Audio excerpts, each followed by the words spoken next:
Hello everyone. Today we are going to start chapter 1 of class 11 sets. So sets क्या होते हैं, sets की definition क्या है, sets की representation कैसे होती है, तो हम आज वही सब डिस्कस करेंगे. स्टार्ट करते हैं sets की definition से. So first topic is definition of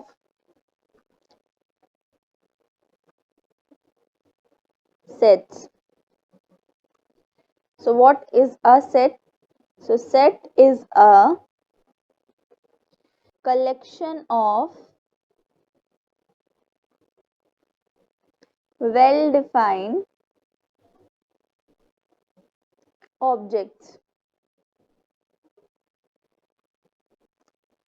अब वेल डिफाइंड ऑब्जेक्ट्स का क्या मतलब है? फर्स्ट थिंग इज ऑब्जेक्ट्स क्या होते हैं.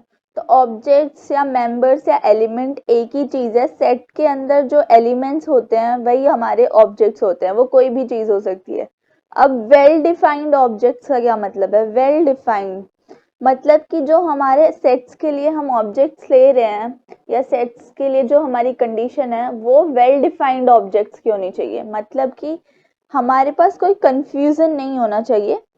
फॉर एग्जाम्पल अगर मैं बोलूं collection of top players of India,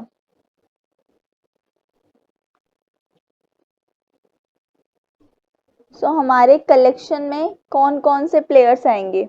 सो सबका अपना अपना व्यू होगा, सब अपने अपने हिसाब से अपना अपना कलेक्शन बनाएंगे.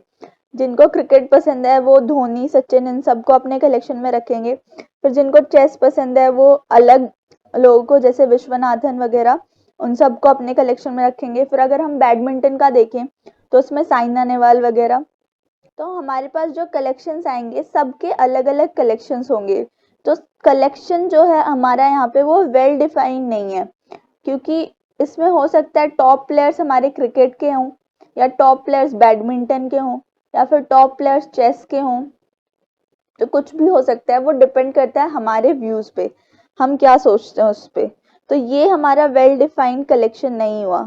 अगर मैं बोलूं second example collection of reverse of India. अब इसमें कौन कौन सी रिवर्स आएंगी? इंडिया में जितनी भी रिवर्स है हम उन सब का एक सेट बनाएंगे, जिसमें इस कलेक्शन में हम इंडिया की सारी रिवर्स को लिस्ट कर सकते हैं, है ना. तो ये जो है इसमें कोई कंफ्यूजन नहीं है, सबके व्यूज से एक ही कलेक्शन बनेगा. सब इंडिया की सारी रिवर्स का नाम ही लिखेंगे, कोई अमेरिका की तो लिखेगा नहीं. तो मतलब कि ये है कि यहाँ पे हमारा जो ऑब्जेक्ट्स का जो सेट है, ऑब्जेक्ट हमारा यहाँ पे रिवर्स है, तो वो जो है वेल डिफाइंड है, उसमें कोई कंफ्यूजन नहीं है. ठीक है. तो सेट क्या होता है? Set is a collection of well defined objects. Now sets के कुछ और एग्जाम्पल्स ऑफ सेट्स.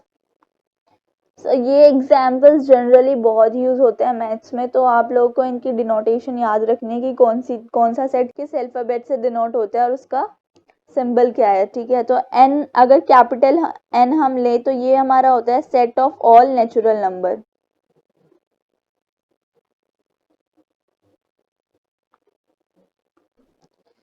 अगर हम कैपिटल जेड लें तो ये होता है set of all integers.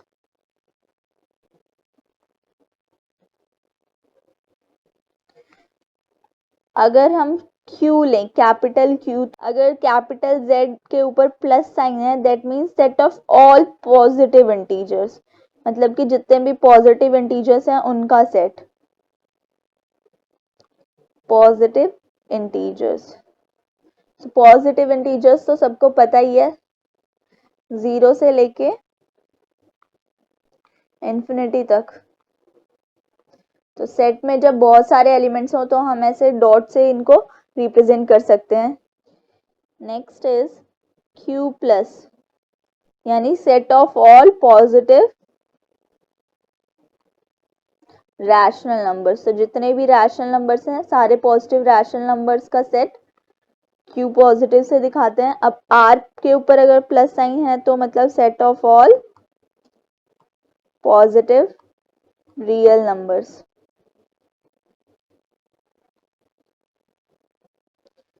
Real numbers.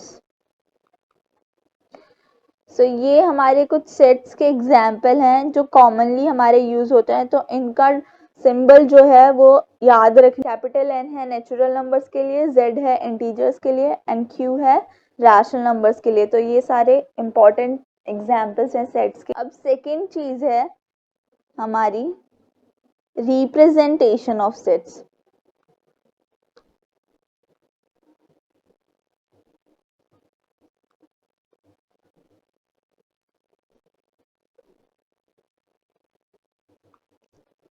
तो हम सेट्स को रिप्रेजेंट कैसे करते हैं? तो सेट्स को रिप्रेजेंट करने के लिए हमारे पास दो फॉर्म है, बट पहले सेट्स को हम डिनोट कैसे करते हैं? तो सेट्स को हम हमेशा कैपिटल लेटर से डिनोट करते हैं, जैसे Z हो गया, ए, कैपिटल बी। तो कोई भी कैपिटल अल्फाबेट से हम सेट्स को डिनोट कर सकते हैं। अब सेट्स के एलिमेंट्स को हम डिनोट करते हैं स्मॉल लेटर से। सपोज एक सेट लिया मैंने ए और उसके एलिमेंट्स हैं ए, बी, सी। तो ये हमारा सेट है और ये सेट्स के एलिमेंट्स हैं। पहला पॉइंट यहाँ पे हमारा है, set is denoted by capital letters। और सेकंड है elements of set are denoted by small letters। Now representation of sets। तो सेट्स को हम दो फॉर्म्स में रिप्रेजेंट कर सकते हैं। तो जो हमारी पहली फॉर्म है वो है रोस्टर फॉर्म,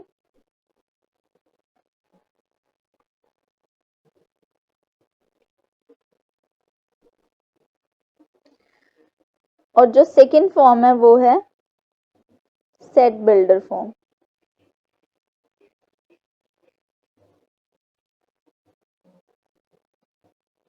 तो अब फर्स्ट फॉर्म को हम डिस्कस करते हैं। First is roster form.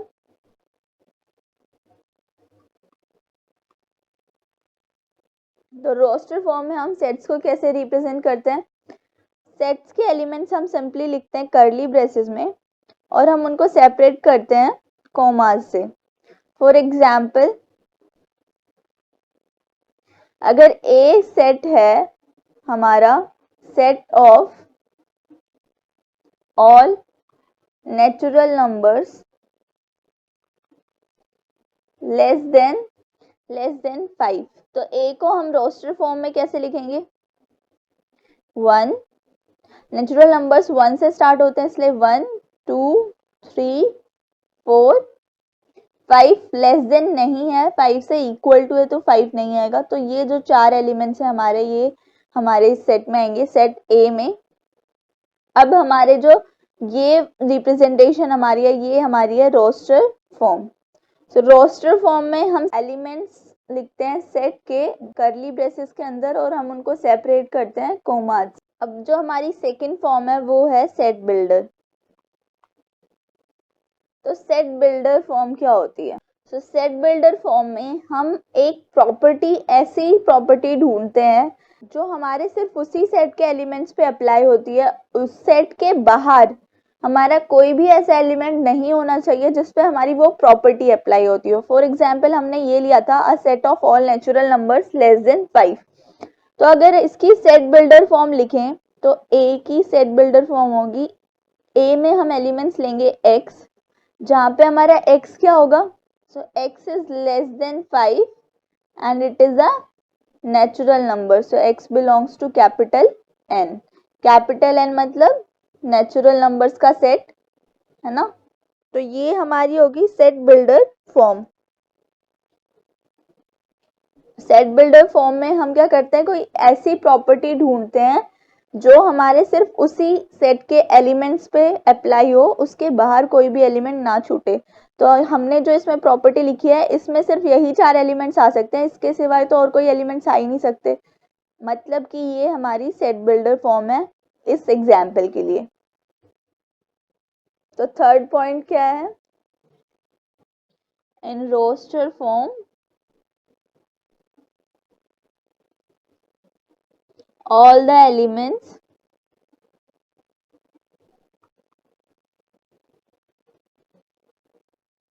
of set are listed within braces and separated by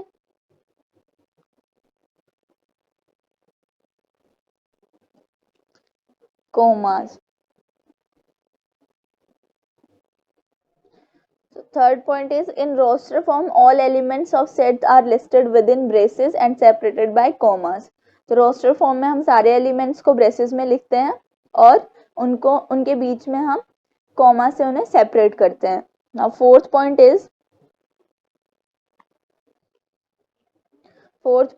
in set builder form all elements of a set possesses a single common property which is not possessed by any elements outside the set. तो set के बाहर किसी भी element में वो property apply नहीं होगी जो प्रॉपर्टी हम सेट बिल्डर फॉर्म में लिखेंगे सेट के एलिमेंट्स के लिए। अब कुछ इंपॉर्टेंट पॉइंट्स हैं। पहली चीज की रोस्टर फॉर्म में हम एलिमेंट्स को किसी भी ऑर्डर में लिख सकते हैं, ऑर्डर मैटर नहीं करता है। अगर हमारे पास सेट में एलिमेंट्स हैं, सपोज ए सेट है हमारे पास, उसमें एलिमेंट्स हैं 1 2 3। मैं ए सेट को ऐसे भी लिख सकती हूँ 1 3 2।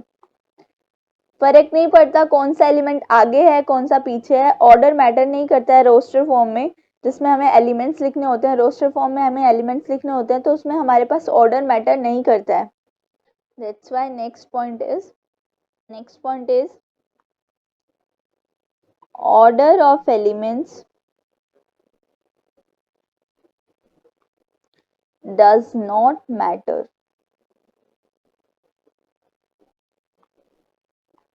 in roster form. Roster form में ऑर्डर ऑफ एलिमेंट्स मैटर नहीं करता है, हम किसी भी एलिमेंट को आगे या किसी भी एलिमेंट को पीछे लिख सकते हैं। अब हम कुछ एग्जांपल्स देखते हैं। तो ये हमारा होता है set of all rational numbers.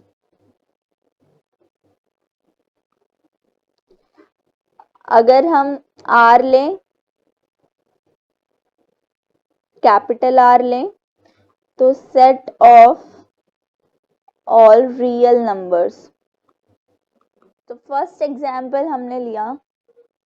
हमें रोस्टर फॉर्म में लिखना है इस इक्वेशन के सॉल्यूशंस को। Write the solution of sets of the equation in roster form. तो इस इक्वेशन के हमें पहले सॉल्यूशंस निकालने पड़ेंगे, जीरोस निकालने पड़ेंगे, और उसके बाद हम उनको रोस्टर फॉर्म में लिखेंगे। तो इसके सॉल्यूशन क्या होंगे? अगर हम इस इक्वेशन को मिडल टर्म स्प्लिट करके और फिर हम इसके फैक्टर्स निकाले तो हमारे पास फैक्टर्स क्या आएंगे? सपोज हम इसको मिडल टर्म स्प्लिट करते हैं।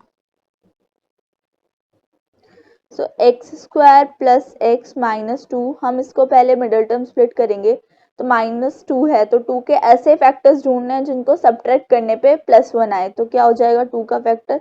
2 और 1, तो एक्स स्क्वायर हम इसको लिख सकते हैं 2x। एक्स को हमने स्प्लिट कर दिया 2x माइनस एक्स में, और -2 इक्वल्स टू 0। तो ये हमारा हो गया।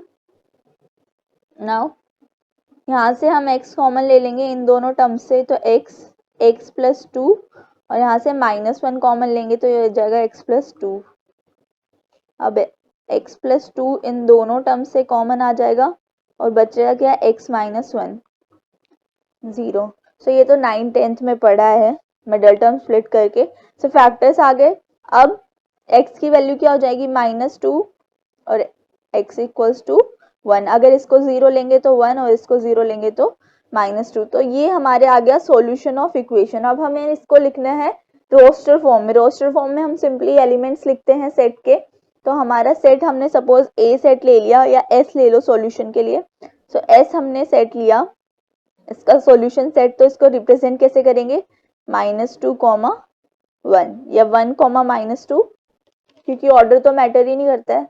तो ये हमारा हो गया सेट, ये ठीक है। तो सेकेंड एग्जाम्पल देखते हैं। Right the set 1/2, 2/3, 3/4, 4/5, 5/6, 6/7 in set builder form. So अब हमें इसको सेट बिल्डर फॉर्म में लिखना है। तो सेट बिल्डर फॉर्म के लिए हमें एक प्रॉपर्टी ढूंढनी है जो हमारे सिर्फ इन्हीं कुछ एलिमेंट्स पे अप्लाई हो और बाहर का कोई भी एलिमेंट ऐसा ना हो जिसपे वो प्रॉपर्टी लगे। तो अब हम इसमें कोई पैटर्न ढूंढ सकते हैं। अब हम देखते हैं कि ये एक्चुअली में है क्या।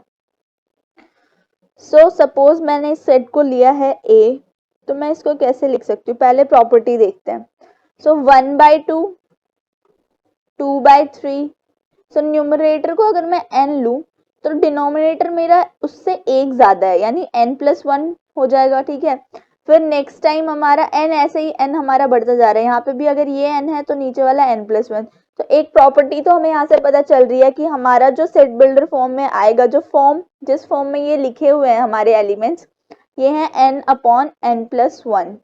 इस फॉर्म में हमने इन सारे एलिमेंट्स को लिखा हुआ है, क्योंकि अगर हम n1 ले तो 1/2 बन जाएगा, n अगर 2 ले तो 2/3 बन जाएगा। सपोज n अगर 5 है तो n 5 है तो ऊपर आ जाएगा। तो n 5 है तो ये क्या हो गया, 5/5+1 यानी कि 5/6। सपोज n में ले लूं 7, तो अगर n 7 है तो n क्या है 7, और उसके नीचे 7+1, तो ये क्या हो जाएगा 7/8। सो ये प्रॉपर्टी तो ठीक है हमारी इन एलिमेंट्स पे लग रही है, बट 7/8 तो हमारा इस सेट में है ही नहीं। तो 7/8 सेट के बाहर है, तो हमें n पे कुछ और कंडीशंस लगानी होंगी ताकि वो सिर्फ इन्हीं एलिमेंट्स पे लगे। तो हम क्या कर सकते हैं कि हम लिख सकते हैं कि n जो है वो 1 से लेके 6 तक ही है। तो n जो है हमारा वो 1 से स्टार्ट होके 6 तक है। तो n is less than equals to 6 and greater than equals to 1, यानी कि 1 से बड़ा है, 1 के बराबर भी है, यहाँ पे इक्वल टू का साइन है, तो 1 के बराबर भी है और 6 तक है। तो 6 के बराबर भी है और 6 से छोटा है और 1 से बड़ा है। तो ये कंडीशन अगर हम ऐड कर दे तो अब जो हमारी प्रॉपर्टी है n/n+1 where n is greater than equals to 1 and less than equals to 6, तो ये जो हमारी प्रॉपर्टी है ये सिर्फ इन्हीं एलिमेंट्स पे अप्लाई होती है। इसके अलावा और कोई बाहर का एलिमेंट ऐसा नहीं होगा जो सेट के बाहर का हो और उस पर ये प्रॉपर्टी लगे। तो हमें मिल गई प्रॉपर्टी। अब हम इसे लिखते हैं सेट बिल्डर फॉर्म में। तो ए सेट हमारा क्या हो जाएगा, तो सेट है हमारा क्या हो जाएगा, सेट ए में सपोज x है, हमारे x एक वेरिएबल है, जितना भी जो भी हम x की प्रॉपर्टी लिखेंगे वो सारे एलिमेंट्स हमारे सेट ए में आएंगे। तो x है, जहाँ पे x हमारा क्या है n/n+1 एंड n की प्रॉपर्टी क्या है, where n is less than equals to 6 and greater than equal to 1। So ये हमारी होगी सेट बिल्डर फॉर्म। सो इस एग्जाम्पल के लिए हमारी सेट बिल्डर फॉर्म है ये। सो हमने इस लेक्चर में पढ़ा है definition of sets, representations of set और उनकी प्रॉपर्टीज। रोस्टर फॉर्म में ऑर्डर मैटर नहीं करता, सेट बिल्डर फॉर्म में हम एक प्रॉपर्टी लेते हैं, रोस्टर फॉर्म में हम जस्ट एलिमेंट्स को ही डिनोट करते हैं और उनको हम सेपरेट करते हैं कॉमा से। सो नेक्स्ट वीडियो में हम इसके क्वेश्चंस करेंगे एक्सरसाइज 1.1 के। If you have any doubt then comment it. Thank you so much.